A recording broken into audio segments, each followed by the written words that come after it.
National Grid Corporation of the Philippines. Laman ng sari-saring balita ang NGCP. Pero teka, sino nga ba ang NGCP?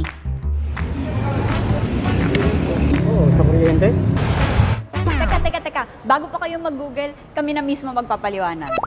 Ang NGCP ay isang pribadong kumpanya na nagpapatakbo ng pambansang daluyan ng kuryente. Ang ibig sabihin ng NGCP ay National Grid Corporation of the Philippines. Ito ay tumutukoy sa transmission grid na siyang nagkakabit ng mga daluyan ng kuryente para makarating ito sa mga kabahayan.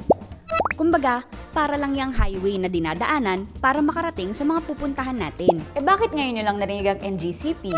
Nabuo ang NGCP bunga ng Electric Power Industry Reform Act o EPIRA Law na isinabatas noong 2001 at nagsapribado sa iba't ibang sektor ng power industry na dating pinangangasiwaan ng NAPOCOR o National Power Corporation. January 2009 nang mag-take over ang NGCP sa pangangasiwa ng transmission grid mula sa gobyerno.